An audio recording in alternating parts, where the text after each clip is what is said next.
Welcome dear rockers. कैसे हैं दोस्तों आप सभी। सोचिए एक ऐसा शांत गांव जहां सालों से कोई जुर्म ना हुआ हो, जहां लोगों की जिंदगी बिल्कुल आराम से गुजर रही हो और पुलिस वाले का काम सिर्फ वक्त काटना हो, क्योंकि कोई क्राइम होता ही नहीं। पर क्या हो अगर अचानक एक दिन इस शांत गांव की जमीन के अंदर से अचानक सड़ी गड़ी लाशें निकलने लग जाए। दोस्तों आज मैं आपको एक ऐसी रोंगटे खड़े कर देने वाली कहानी सुनाने जा रहा हूँ, जहाँ पर एक नया ईमानदार सब इंस्पेक्टर अपनी पहली पोस्टिंग पर आता है क्राइम रोकने, पर उसे अंदाजा तक नहीं है कि वो खुद एक भयंकर खूनी चक्रव्यूह में फंसने वाला है। आज की कहानी एक ऐसी मास्टरपीस थ्रिलर है जिसका मतलब क्या बोलूं मैं, हर सीन एक नए सस्पेंस का दरवाजा खोलेगा आपके लिए। तो इस वीडियो का तो एक भी सेकंड स्किप मत करना, क्योंकि इसके क्लाइमैक्स में जो सच सामने आएगा ना, आपके दिमाग के साथ बड़े अच्छे से खेलेगा। चलिए बिना किसी देरी के शुरू करते हैं हाल ही में रिलीज हुई मूवी जिसका नाम है धृतम। कहानी की शुरुआत विजय से होती है, जो अपनी ट्रेनिंग पूरी करके सब इंस्पेक्टर की नौकरी के लिए पुलिस स्टेशन जा रहा होता है। ये जगह उसके लिए बिल्कुल अनजान है दोस्तों।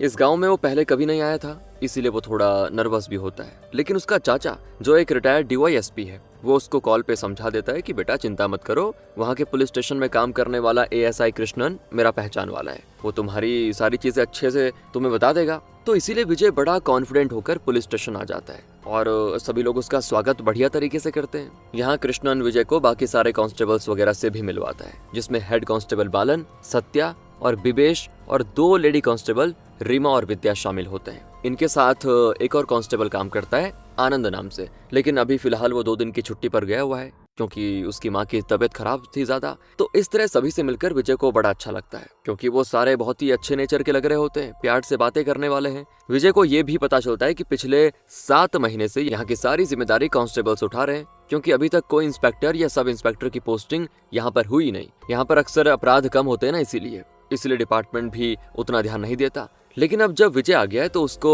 सारी जिम्मेदारी खुद उठानी पड़ेगी। तो कृष्णन विजय को उसका कमरा दिखाता है, जो थोड़ा छोटा होता है लेकिन एडजस्ट करने लायक है दोस्तों। तो विजय अपनी वर्दी पहनकर होता है तैयार और सबसे पहले डीवाईएसपी जैकब से मिलता है। जैकब विजय से कहता है कि अब तक तुमने देख लिया होगा कि कोई इंस्पेक्टर नहीं है स्टेशन में, जल्दी उसकी भी पोस्टिंग हो जाएगी, लेकिन उसके आने तक तुम्हें ही यहाँ पे इंस्पेक्टर वाले सारे काम संभालने होंगे। तो विजय इसके लिए तैयार हो जाता है। वहां से वापस आते समय ये सारे एक ढाबे पे रुकते हैं और अपना जो भी होता है खाना पीना मस्त खाकर वापस जाने वाले होते हैं, वो भी बिना पैसे दिए, क्योंकि कांस्टेबल का डेली का है, वो मस्त खाना खाते हैं और चले जाते हैं। लेकिन विजय ऐसा नहीं है दोस्तों, वो अपने खाने के साथ बाकियों के खाने का भी पैसा दे देता है, जो चीज ये दर्शा रही है कि विजय ईमानदार है, दिल का बहुत ही अच्छा इंसान है। इसके बाद ये सारे लोग आनंद के घर पे आते हैं, क्योंकि उसका घर पुलिस स्टेशन के रास्ते पर ही होता है। वहाँ आकर आनंद कहता है कि माँ को अचानक से स्ट्रोक आ गया था, उनकी हालत खराब हो गई है, लेकिन अब थोड़ा सुधार है फिलहाल। तो विजय को खुशी होती कि चलो ठीक है, बढ़िया है। इसके बाद रात में विजय पुलिस स्टेशन में होता है, तो बाकी कांस्टेबल्स वगैरह उसके लिए खाना लेकर आते हैं। वो उसको अपनी फैमिली की तरह ट्रीट कर रहे होते हैं और ये सब विजय को घर की याद दिला रहा होता है। और अभी उसको 2 दिन हुए थे,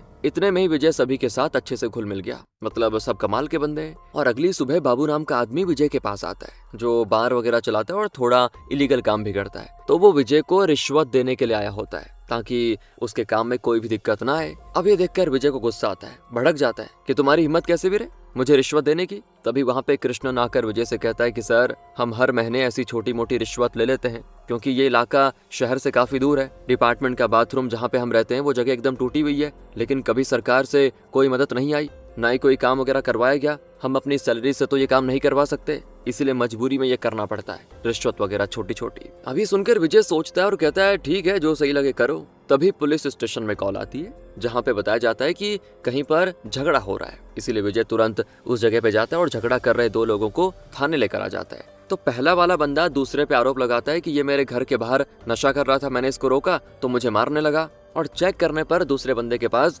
गांजा बरामद होता है, इसीलिए विजय उसको हिरासत में लेने वाला होता है। लेकिन तब वहाँ पे लड़के का पिता और चाचा आ जाते हैं। वो कहते हैं कि देखो, हमारा लड़का अगले हफ्ते दुबई जा रहा है, केस हो गया तो नहीं जा पाएगा, उसका करियर बर्बाद हो जाएगा, हम आपको मुंह मांगी रिश्वत दे देंगे इस केस को खत्म करने के लिए। और एक और बार रिश्वत का नाम देखकर विजय का मतलब इतना गुस्सा आ जाता है, क्या बोलूं। लेकिन कृष्णन कहता है कि सर, ये लड़का अच्छा है, पहली बार ऐसा कुछ केस आया है, अंदर कर देंगे तो बेचारे का करियर बर्बाद हो जाएगा, और वैसे भी इसका चाचा पहुंचा हुआ आदमी है, वकील से बेल करवा देगा। विजय को समझ नहीं आता कि कितनी बेकार तरीके से ये पुलिस स्टेशन काम कर रहा है। इंस्पेक्टर के ना होने पर ऐसे बदमाशों की हिम्मत बढ़ते जा रही है, कुछ भी कर रहे हैं और रिश्वत बोल के उसको निपटा रहे हैं। ये सब नहीं चलेगा अब से। अब अगले सीन में एक मजदूर खेत में घास काटने का काम कर रहा होता है, तभी उसको वहाँ पर एक कटा हुआ हाथ नजर आता है और विजय को जैसे ही इसके बारे में पता चलता है ना, वो जंगल में अपनी टीम और डॉग्स को लेकर पहुंच जाता है, जहाँ थोड़ी तलाशी लेने पर सिर्फ हाथ ही नहीं बल्कि पूरी की पूरी लाश मिलती है, जो काफी सड़ी भी लग रही है। फॉरेंसिक वालों को कुछ खास सबूत नहीं मिलते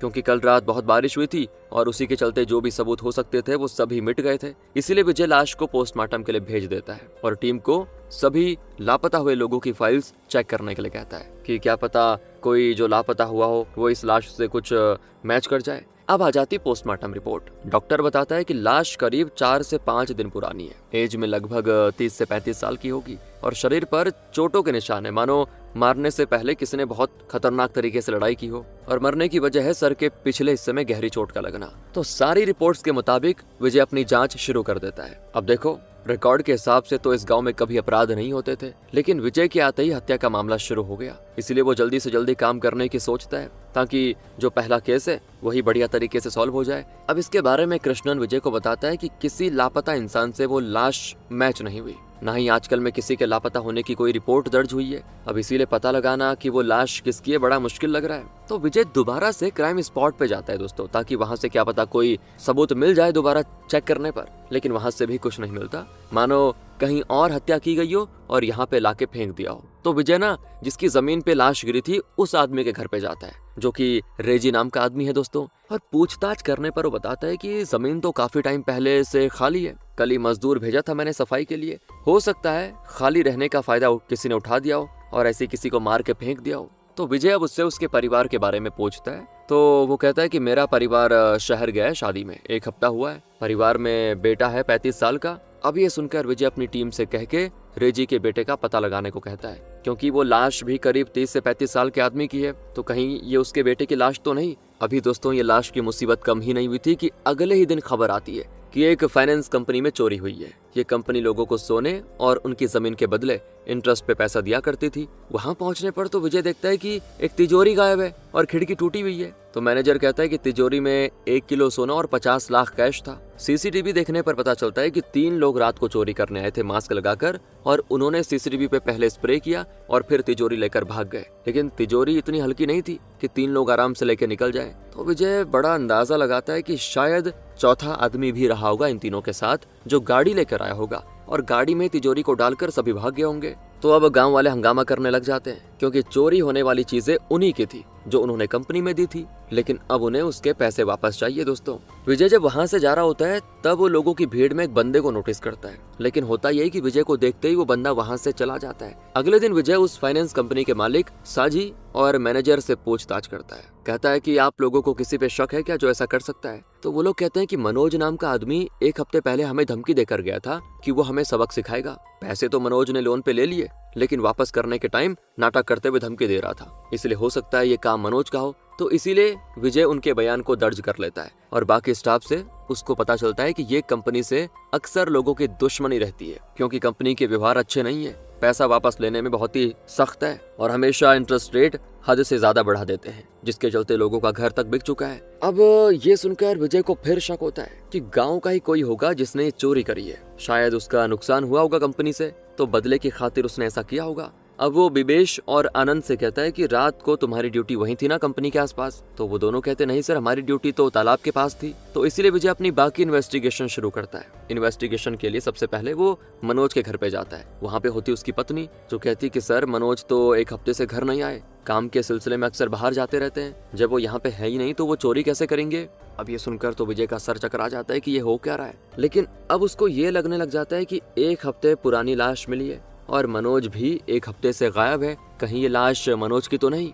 इस तरह उसका शक जाता है, लेकिन लाश की शिनाख्त करने पर उसकी पत्नी इंकार कर देती है कि नहीं ये मनोज नहीं है। तो इसीलिए विजय अपनी टीम को चुपके से मनोज के घर पे नजर रखने के लिए कह देता है। अब आगे पुलिस स्टेशन में आती है एक लड़की। वो शिकायत लेकर आई थी कि 1 हफ्ते पहले वो अपने बॉयफ्रेंड के साथ घूमने गई थी, लेकिन वहाँ नशे की दवा मिलाकर बॉयफ्रेंड ने उसके साथ गलत काम कर दिया और अब ब्लैकमेल कर रहा है। ये सुनकर विजय रीमा और विद्या से कहता है कि तुम जाकर उस लड़के से सिविल कपड़ों में बात करो और उससे सच्चाई कबूल करवाओ। एक बार उसका अपराध रिकॉर्ड हो जाए तो बिना झिझक उसको पकड़ सकते हैं। तो रीमा और विद्या अपने काम पे लग जाती है। तब सत्या विजय के पास आकर कहता है कि कुछ दिन पहले एक आदमी ने आत्महत्या कर ली थी, क्योंकि इंटरेस्ट ज्यादा होने से वो लोन नहीं चुका पाया। उस आदमी के 2 बेटे हैं, यही कोई 30 से 35 साल के। पिता की मौत के बाद से बड़ा बेटा सनीश तो गायब है और छोटा बेटा किरण नशेड़ी है, वो यहाँ वहाँ गुंडागर्दी करता रहता है। इसीलिए विजय दोस्तों अब उस आदमी के घर पे जाता है। आदमी की पत्नी से बात करने पर विजय कहता है कि सनीश करीब 2 महीने से गायब है और आपने उसकी मिसिंग रिपोर्ट दर्ज नहीं करवाई, क्यों? जिस पर सनीश की माँ कहती है, सर वो अक्सर शहर चला जाता था काम से, इसीलिए ध्यान नहीं दिया हमने। कॉल भी नहीं उठाता है, हमें लगा बिजी रहता होगा। अगर पता होता लापता है तो रिपोर्ट क्यों नहीं लिखवाते हम? और किरण तो आसपास ही कहीं होगा नशा करते हुए, वो आएगा तो आपके पास भेज दूंगी उसको। तभी विजय टेबल पर सनीश की फोटो देखता है, जो कि वही इंसान था जो भीड़ में विजय को देखकर भागा था उस दिन। मतलब सनीश अभी गांव में ही मौजूद है। इसलिए विजय अपनी टीम को सनीश और किरण दोनों का पता लगाने के लिए कहता है कि शायद यही दोनों ने मिलकर कहीं पिता का बदला तो नहीं ले लिया कंपनी से, और कंपनी को लूट तो नहीं लिया। चोरी शायद इन्होंने की होगी। तो विजय स्टेशन आकर विद्या से कहता है कि मैं कुछ सामान चाहता हूँ, वो सब लाकर मुझे दे दो। विद्या मान जाती है, और वो जो सामान दोस्तों विजय ने मंगाया ना, वो केस को काफी हद तक सॉल्व करने में मदद करेगा। बस अब आप देखते रहना कैसे कैसे ट्विस्ट आपके इंतजार करेंगे। अब क्या है ना, विजय के प्लान के हिसाब से रीमा और विद्या उस ब्लैकमेल होने वाली लड़की के घर सिविल कपड़ों में जाते हैं और बॉयफ्रेंड को लड़की की कजन बताते हुए कहते हैं, हमारे पास 1 लाख ही है, क्या इतना काफी होगा? तो वो लड़का कहता है कि मैंने 5 लाख मांगे थे, पूरे दो, वरना अभी वीडियो वायरल कर दूंगा। फिर क्या था, विजय सीधे कमरे में आकर बॉयफ्रेंड को दबोच लेता है, क्योंकि उसके सारे बयान रिकॉर्ड हो चुके थे। वो बॉयफ्रेंड से कहता है कि उस वीडियो की सारी कॉपी डिलीट कर दे, वरना अभी 7 साल के लिए अंदर जेल में डाल दूंगा। और बॉयफ्रेंड तो इतना डर गया था मानो उसको हार्ट अटैक आ जाएगा, इसीलिए वो सारी कॉपी डिलीट कर देता है। छोटा ही सही, लेकिन अभी एक केस विजय ने सॉल्व कर दिया दोस्तों। लेकिन मुसीबत खत्म कहाँ हुई है यार, क्योंकि नदी के पास लोगों को एक और सड़ी हुई लाश मिलती है, और लाश की हालत बहुत ही खराब है। गले में रस्सी और पत्थर बांध के फेंका गया था, मानो किलर बताना चाह रहा हो ये लाश आत्महत्या की नहीं है बल्कि हत्या की गई है। तो इस तरह जिस गांव में कभी कोई क्राइम नहीं होता था, वहां पे डर का माहौल बन जाता है। 10 दिन के अंदर ही 2 लाश देख चुका है ये गांव, और सारा प्रेशर होता है विजय के ऊपर। एक के बाद एक लाश मिल रही है, पहली उसकी ड्यूटी है, पहली पोस्टिंग है, और कैसे सॉल्व करेगा इसको। अब ये जो लाश मिली थी, पोस्टमार्टम रिपोर्ट भी यही कहती है कि पिछली वाली से सिमिलर है। शायद दोनों को लड़ाई के दौरान ही मारा गया होगा और लाश अलग अलग जगह फेंक दी गई होगी। तो विजय के दिमाग में तो यही आता है कि मनोज और सनीश दोनों ही फाइनेंस कंपनी से नफरत करते थे, तो ये हो सकता है कि दोनों ने उन 2 लाशों के साथ मिलकर तिजोरी लूटी हो, और बाद में किसी को पता ना चले तो उन्होंने उन दोनों की हत्या कर दी। लेकिन ये थियोरी उतना कारगर नहीं होती, क्योंकि एक लाश चोरी करने के पहले मिली थी। पर फिर भी विजय सभी से कहता है कि सारे सुनार की दुकान पे नजर रखो कि कोई सोना बेचने के लिए आता है या नहीं। इसके बाद जैकब विजय से कहता है कि मेरे ऊपर भी काफी प्रेशर है, जल्दी से सॉल्व करो ये केस, अपराधी को ढूंढो जल्दी, वरना ऊपर तो ये बातें चल रही है कि तुम एक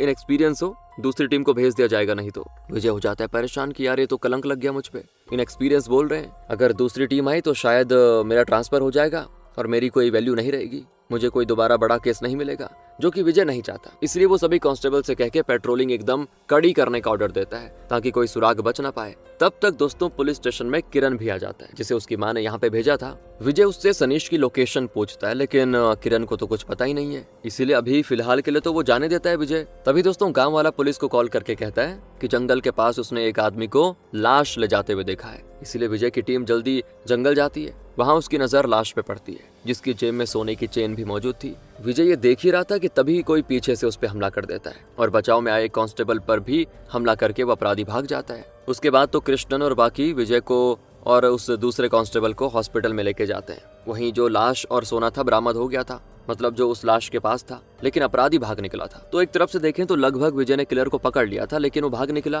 पर अच्छी बात यह है कि इस वाली लाश की शिनाख्त हो गई थी, उसका नाम था मणिकंदन, और वो तमिलनाडु का रहने वाला था। यहाँ पर आया था कंस्ट्रक्शन का काम करने के लिए। तो ये जानते ही विजय कॉन्ट्रैक्टर से मिलकर मणिकंदन के बारे में पूछता है। कॉन्ट्रैक्टर बताता है कि मैंने तमिलनाडु से 4 मजदूर मंगाए थे, जिनके नाम मणिकंदन, अनबू, अरुल और कुमार हैं। इनमें से एक काफी टाइम पहले अपने घर चला गया था, और बाकी के जो 3 थे कुछ दिन पहले निकले थे एक साथ, लेकिन वापस ही नहीं आए। और दोस्तों अभी जो लोग मरे थे उनकी पोस्टमार्टम रिपोर्ट ये बताती है कि वो लगभग इस टाइम के अराउंड मरे थे। और अभी जो ये कॉन्ट्रैक्टर कह रहा है कि मेरे जो 3 मजदूर थे तमिलनाडु वाले, वो भी इस टाइम के अराउंड वहां के लिए निकले थे घर के लिए, लेकिन अभी तक आई नहीं। तो विजय सोचता है कहीं जो लाशें मिल रही है वो इन मजदूरों की तो नहीं है। इसीलिए विजय उन 4 तमिलनाडु वालों के घर की तलाशी लेता है, ताकि कुछ सबूत हाथ लग जाए। और लगता भी है दोस्तों एक रिसिप्ट उसी फाइनेंस कंपनी की। तो चीजें धीरे धीरे क्लियर हो रही थी और जब ये पता चलता है कि अभी वाली लाश से मिला सोना मैच कर गया है चोरी हुए सोने से। अब कृष्णन बताता है कि सर आपके यहाँ आने से पहले ये चारों तमिलनाडु वाले यहाँ पर आए थे क्योंकि इनका किसी चीज को लेकर झगड़ा हुआ था। अरुण ने झगड़ा शुरू किया था तो हमने एक दिन के लिए उसको जेल में बंद भी किया था, फिर सब चले गए और बाकी दोनों लाशों से मिले सामान और उन चारों तमिलनाडु वालों की चीजें मैच करने पर यह कंफर्म हो जाता है कि पहली मिली 2 लाशें अरुल और अनबू की है। मतलब उन चारों में से 3 बंदे मर चुके हैं, तीसरा मणिकंदन जो अभी मरा और सिर्फ कुमार फरार है। और इनके घर कंपनी से रिसिप्ट मिलना इस केस को सॉल्व करने की ओर इशारा कर रहा होता है कि शायद चारों ने चोरी का प्लान बनाया लेकिन आपस में झगड़ा होने की वजह से कुमार ने तीनों की हत्या कर दी और फरार है फिलहाल। क्योंकि सीसीटीवी में 3 लोग थे और बाहर कोई गाड़ी वाला रहा होगा तो टोटल 4 लोग होते हैं। मतलब विजय ने ये केस कर दिया सॉल्व। चोरी और हत्या दोनों केस आपस में कनेक्टेड थे, सिर्फ बस कुमार को पकड़ना बाकी रह गया। लेकिन विजय को पता नहीं क्यों लग रहा है कि शायद मनोज भी इस प्लान में शामिल हो सकता है क्योंकि वो भी अभी फरार ही चल रहा है। लेकिन दोस्तों ये मूवी बहुत नॉर्मल नहीं है, मैंने पहले ही कह दिया था। अभी तो ट्विस्ट की शुरुआत हुई है,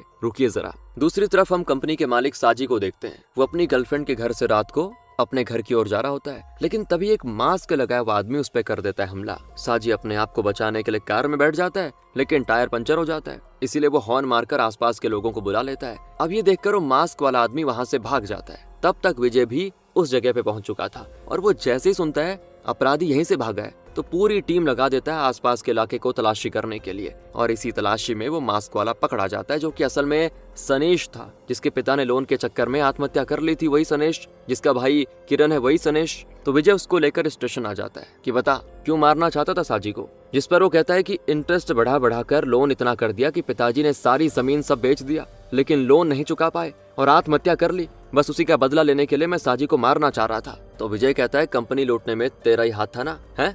तू भी मनोज और कुमार के साथ शामिल होगा? ये सुनकर सनीश कहता है ये क्या कह रहे हो सर, मैंने कोई चोरी नहीं की है, सिर्फ साजी को मारना चाहता था, बाकी चोरी चकारी में मेरा कोई हाथ नहीं है। आप चाहो तो बाकी लोगों से पूछ लो, चोरी के टाइम मैं इन्हीं के साथ था। तो पूछने पे वो सभी जवाब देते हैं कि हाँ सनीश उनके साथ उस दिन मौजूद था। और फिर विजय के भीड़ में देखकर भागने के बारे में वो कहता है कि वहाँ कंपनी की बर्बादी का तमाशा मैं देखने के लिए आया था और मुझे लगा पुलिस मुझ पे शक करेगी इसीलिए मैं भाग गया। तो दोस्तों अब काफी हद तक सस्पेक्ट की लिस्ट से सनीश बाहर आ चुका था। इसके बाद विजय साजी और मैनेजर को बुलाता है और उनसे कहता है कि जैसे तिजोरी चोरी हुई सेम वैसी तिजोरी मेरे पास यहाँ पे मौजूद है। आपने कहा 1 किलो सोना और 50 लाख रुपए तिजोरी में थे, लेकिन अब मैं ये सामान अंदर रखने की कोशिश कर रहा हूँ तो तिजोरी में फिट नहीं हो रहे, इसीलिए आपको बुलाया है। आप फिट करके दिखाओ कि 1 किलो सोना और 50 लाख कैश इस तिजोरी में फिट कैसे हो रहा था। और ये सुनकर साजी और मैनेजर समझ जाते हैं कि विजय ने हमारी गलती पकड़ ली, इसीलिए वो विजय से कहते हैं कि सिर्फ 1.25 किलो सोना और 10 लाख रुपए थे तिजोरी में। इंश्योरेंस क्लेम करने के लिए हमने ज्यादा बढ़ा के अमाउंट बताया। और ये सुनकर विजय को गुस्सा आता है कि हर जगह भ्रष्टाचार, कि तुम सब बेवकूफों की वजह से केस अभी तक सॉल्व नहीं हो पा रहा है। वो साजी और मैनेजर को धोखाधड़ी के आरोप में कर देता है अंदर। और तब तमिलनाडु का पुलिस ऑफिसर विजय को कॉल करके कह देता है वो 4 तमिलनाडु वाले यहाँ से बंदूक चोरी करके वहाँ भागे हैं, हम काफी टाइम से उनकी तलाश कर रहे हैं। बस दोस्तों ये सुनकर विजय तो कंफर्म कर चुका है कि चोरी उन चारों ने की है, क्योंकि वो ऐसा काम ऑलरेडी कर चुके हैं, लाइक बंदूक चुराना वगैरह। और तब उसको पता चलता है कि मनोज घर आ चुका है, इसीलिए विजय उसके घर पे जाता है, जहां पुलिस को देखकर वो भी करता है भागने की कोशिश, लेकिन पुलिस वाले उसको पकड़कर स्टेशन लेके आ जाते हैं। विजय कहता है एक बात बताओ, हमें देखकर भागे क्यों तुम? तो मनोज कहता है कि पुलिस जीप की लाइट फोड़ दी थी मैंने एक बार, क्योंकि उस समय ये कांस्टेबल मेरा केस नहीं ले रहे थे, तो इसीलिए मुझे लगा बस उसी का बदला लेने के लिए आ चुके हो आप लोग, क्योंकि मैं फाइनेंस कंपनी के खिलाफ केस करने आया था। उन्होंने इंटरेस्ट बढ़ाकर मेरा घर वगैरह सब बिकवा दिया, लेकिन ये कांस्टेबल आपके केस नहीं ले रहे थे, तो लाइट फोड़कर मैं शहर भाग गया था। ये सुनकर विजय कहता है वो तो ठीक है, लेकिन चोरी कब की तूने तिजोरी की? और मनोज हैरान होकर बोलता है चोरी? कौन सी चोरी? सर मैंने कुछ नहीं किया है। विजय उसको मारते हुए कहता है कि बेवकूफ समझ के रखा हुआ है क्या मैं? चारों तमिलनाडु वालों के साथ मिलकर पहले तूने चोरी की और फिर बाद में किसी को पता ना चले सभी को ठिकाने लगा दिया। तू और कुमार हमारे टारगेट पे हैं। लेकिन मनोज तो मानने को तैयार ही नहीं होता, और ये कुमार कौन है मैं तो उसको जानता भी नहीं। सर प्लीज ऐसे आरोप मत लगाइए मुझ पे। विजय का शक अभी भी मनोज से गया नहीं था, उसको तो और थोड़े ठोस सबूत चाहिए होंगे दोस्तों पकड़ने के लिए। लेकिन जैकब विजय पर बड़ा प्रेशर डालता है कि सब सही तो है, कुमार और मनोज को अपराधी लिखकर केस को बंद कर दो, बहुत प्रेशर है मेरे ऊपर भी। लेकिन विजय कहता है सर 1 हफ्ते का टाइम तो दो मुझे, ताकि ये कंफर्म हो जाए कि मनोज इस हत्या और चोरी में शामिल है। जैकब भी मान जाता है कि ठीक है। अगले दिन कांस्टेबल विजय को आकर बताता है कि सर एक सुनार की दुकान वाले ने हमें अभी कॉल किया था। उसने कहा एक महिला सोने की चेन बेचने आई थी और उसे लगा कि वो चोरी की हो सकती है, इसलिए उसने हमें कॉल कर दिया। तो विजय की टीम उस सुनार के पास पहुंच जाती है। दुकान वाला बताता है कि सर अक्सर जब लोग अपना सोना बेचने आते हैं भाव वगैरह अच्छे से करते हैं, लेकिन वो महिला भाव तक नहीं की, यहाँ तक कि उसके पास कोई बिल और ये भी उसको नहीं पता था कि उसके सोने की कीमत क्या हो सकती है, जो कि साफ साफ इस ओर इशारा कर रहा है कि वो सोना चोरी का होगा। सीसीटीवी के जरिए ये पता चल जाता है कि वो महिला सुनार की दुकान के बाद मेडिकल पर गई स्ट्रोक की दवा लेने के लिए। साथ ही सुनार का बेटा ये भी हिंट देता है कि उस महिला की रिंगटोन पर एक गाना लगा हुआ था और ठीक ये गाना विजय ने आनंद की पत्नी के मोबाइल पर भी सुना था जब वो आनंद की माँ के पास गया था उसको देखने के लिए, क्योंकि उसकी माँ को स्ट्रोक आ गया था ना। मतलब कि दुनिया भर में चोरों को विजय ढूंढ रहा है और चोर तो आनंद ही निकला। वो सीधे आनंद के घर के पास जाता है उसका अपराध कबूल करवाने के लिए, लेकिन वो भी सीधे मना कर देता है कि मैं नहीं जानता मेरी पत्नी के पास ये चेन कहाँ से आई, क्योंकि जो चेन वो बेचने गई थी वही चोरी वाला था। विजय कहता है मुझे पता था यही कहोगे, तुमने और विवेश ने कहा था कि तुम कंपनी के पास पेट्रोलिंग नहीं कर रहे थे, लेकिन जब मैंने चोरों की सीसीटीवी देखी उसमें क्लियर परछाई में पुलिस जीप की सायरन की रोशनी आ रही है। इसका मतलब तुम दोनों वहाँ पे थे और चारों तमिलनाडु वालों के साथ थे और तुम दोनों ने ये सारी चोरी को अंजाम दिया। इसीलिए अब बताओ आखिर तुम्हारे साथ कौन कौन शामिल है, या फिर तुम दोनों ने ही कहीं सारों की हत्या तो नहीं कर दी। और जब दोनों कुछ नहीं बताते तो विजय जैकब को फोन लगा देता है कि सर यहाँ आइए, केस मैंने सॉल्व कर दिया है लेकिन दिक्कत हो रही है। इसी बीच बाकी सारे कांस्टेबल्स एक साथ वहाँ पे आ जाते हैं, जो विजय को घेरते हुए कहते हैं कि रहने दीजिए ना सर, गलती हो गई, आइंदा नहीं करेंगे। कुमार और मनोज पे आरोप लगा के केस खत्म कर दीजिए। और विजय को हैरानी होती बहुत ज्यादा जब वो देखता है कि कृष्णन भी इस प्लानिंग में शामिल है। कृष्णन विजय से कहता है कि अगर आप किसी को सच्चाई नहीं बताएंगे तो सब सॉल्व हो जाएगा, लेकिन अगर बताने की कोशिश करेंगे तो फिर आपको भी दिक्कत होगी। ये सुनकर विजय कहता है कि मैंने तुम सभी को अपनी फैमिली की तरह माना था यार, क्या पता था कि अपराधी तुम ही होंगे, आखिर क्यों किया तुमने ऐसा। और फिर सारा क्लाइमैक्स रिवील होता है दोस्तों। तो बात है उस टाइम की जब चारों तमिलनाडु वाले पुलिस स्टेशन झगड़े के मामले में आए थे और अरुल को जेल में डाल दिया गया था। तो वहाँ उसके साथ कांस्टेबल बहुत ही बुरा बर्ताव करते हैं, उसको मारते भी हैं। इसलिए अरुल कांस्टेबल पे हाथ उठा देता है और अब स्टेशन में कोई भी इंस्पेक्टर नहीं था, इसीलिए ये सारे कांस्टेबल ही अपने आप को बॉस मानने लगे थे। अरुल के हाथ उठाने पर इन सभी का ईगो हर्ट हो जाता है, इसीलिए वो अरुल को इतना मारते हैं कि बेचारे की जान चली जाती है और मामला किसी को पता ना चले वो अरुल को दफना देते हैं। और जो लाश सबसे पहले मिली थी वो शायद वो उसी की थी। इसके बाद कृष्णन को पता चलता है ये चारों ने पहले भी बैंक लूटा है, इसीलिए बाकी 3 तमिलनाडु वालों के साथ मिलकर कृष्णन फाइनेंस कंपनी को लूटने का प्लान बनाता है। तीनों और ये सभी कांस्टेबल मिलकर चोरी को अंजाम देते हैं, लेकिन ये लोग उन तीनों को थोड़े से पैसे देते हैं चोरी के बदले, और तीनों उनको धमकाते भी हैं कि अगर 50% नहीं दिया तो सभी को बता देंगे कि तुम लोगों ने अरुल को मारा। ये सुनकर सभी कांस्टेबल भड़क चुके थे और वो वहीं पे उन तीनों पे हमला करके उनकी भी हत्या कर देते हैं। अब इतनी हत्या के बाद जांच हो सकती थी, इसीलिए इन लोगों ने अलग अलग जगह ऐसे लाश रखना शुरू कर दिया ताकि लगे कि कोई किलर ऐसा काम कर रहा है। कुमार की लाश को इन लोगों ने पहले ही छुपा दिया था ताकि लगे कि मनोज के साथ मिलकर कुमार ने चोरी की और वो भाग गया। उन चारों के घर से कंपनी की रिसिप्ट मिलना भी झूठ था, वो विवेश ने वहाँ चुपके से रख दिया था और जैसा इन लोगों ने प्लान बनाया ऑलमोस्ट सफल हो ही जाता है। अगर विजय ने 1 हफ्ते का टाइम नहीं मांगा होता तो साथ ही बेचारा मनोज फंस जाता ना, अगर ये नहीं होता और जो असली अपराधी थे वो आजाद घूमते। देखा दोस्तों क्या भयंकर क्लाइमैक्स था, बिल्कुल अनएक्सपेक्टेड था यार, ऐसा हो ही नहीं सकता था। और सच्चाई जानकर विजय कहता है कि मैं सभी को बता दूंगा कि तुम लोगों ने ये किया, मैं शांत नहीं बैठने वाला। तो ये सुनकर सारे कांस्टेबल मिलकर विजय पे हमला शुरू कर देते हैं ताकि उसकी जान ले, लेकिन विजय अपनी हिम्मत और ताकत के दम पे सभी को बढ़िया सबक सिखाता है। तब तक कॉल लगने की वजह से जैकब बैकअप टीम लेकर आ जाता है और सभी कांस्टेबल्स को पकड़ लिया जाता है। आखिर इतना ट्विस्ट से भरे केस विजय ने सॉल्व कर दिए दोस्तों। इसी सीन के साथ ये बेहतरीन मूवी खत्म हो जाती है। बाकी मिलते हैं आपसे अगली वीडियो में, ध्यान रखेगा अपना and finally thanks for watching.